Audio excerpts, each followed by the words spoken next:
You're listening to Fire Ecology Chats, a podcast series by the Association for Fire Ecology.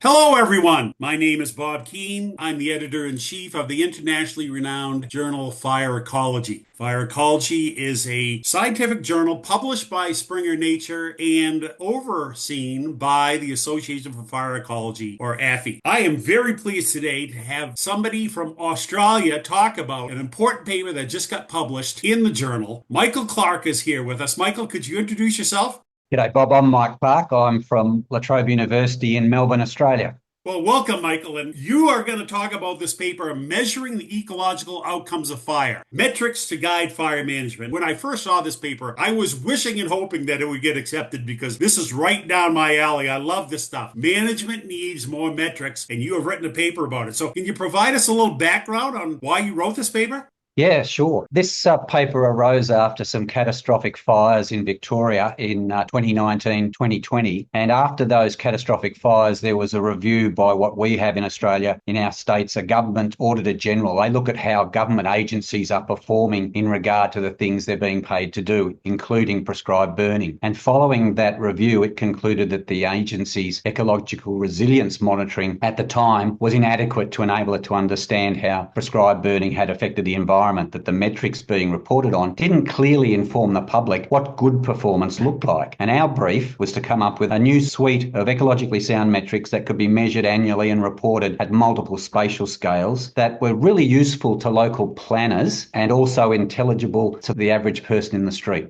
Yeah, I say yay to that. And these indices are really, really cool. Can you tell us about the paper and the 5 indices you defined?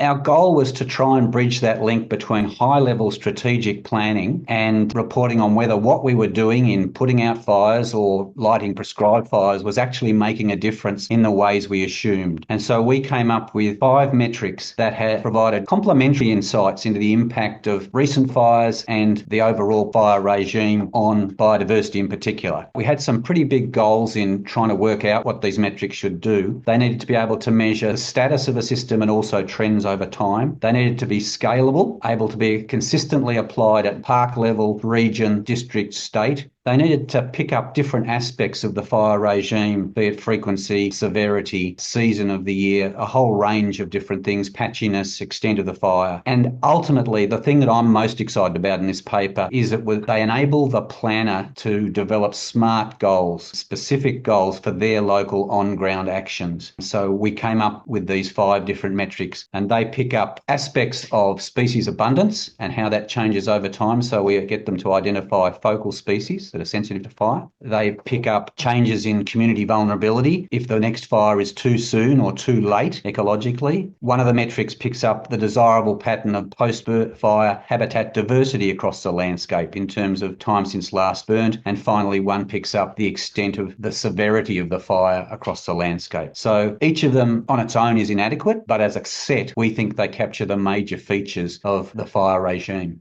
Yeah, I love the fact that they are scalable, geo-referenced, and consistent. I think that is a really crucial thing. I tried many times to come up with a decent index, and I think you got it. How can managers use this important indices? Well, we're really fortunate that the team that compiled this paper included 5 agency staff, and so they were really the litmus test. So a group of academics and a group of practitioners on the ground, the lead authors of this paper, and we went through an exhaustive consultation process with both ecologists and practitioners across the state, and that has resulted in a lot of buy-in in these metrics by people on the ground. And the senior author, Angie Haslam, and I have the privilege of working with a team in one large national park, Wilson's Promontory National Park in Victoria, where our metrics are being applied and some initial targets are being set at the high level, at the park level. This is the amount of habitat X that we want, and these are the growth stages or the seral stages, how much we want in each of those seral stages. That means that every burn they plan is translatable on the ground to say this is contributing towards achieving this metric. In the past, we've had really vague goals like get a suitable, ecologically stable mix of age classes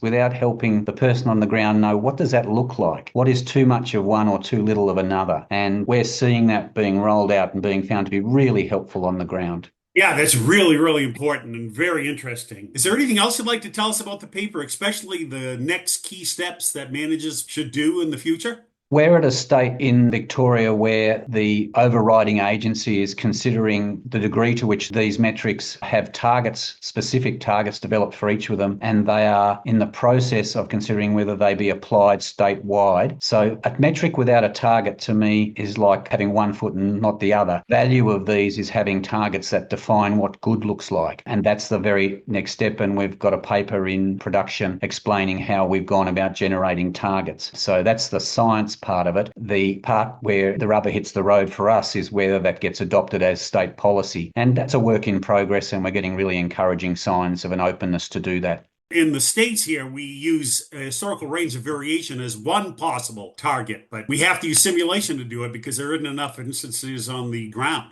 Thank you for coming on this podcast. I really appreciate your time. Would you like to recognize your co-authors and funding agencies? The funding agent in particular, the co-authors, the lead on this has been Angie Haslam, and she's done an extraordinary job. And as I mentioned to you, because she's a public servant in our system, she has constraints on what she can talk about. So I got the gig today to talk about the paper, which has been a privilege. The work was funded by the Victorian Department of Energy, Environment and Climate Action, and it was managed through the Natural Hazards Research Australia Institute. So we've been really grateful for their support and the link it makes with on-ground practitioners. Well, thank you, Dr. Clarke. I really appreciate your time. It was wonderful to talk to you. Thanks for this paper. It's an excellent paper on ecological indices to use in fire management. If you listeners want this paper, guess what? You can get it for free from our Fire Ecology website. The authors for this paper have already paid all the money that you need to download this paper for free. So please, I encourage you to download it, read about these great indices, and I'd like to invite you to join me in the next Fire Ecology Chat. See you, everyone.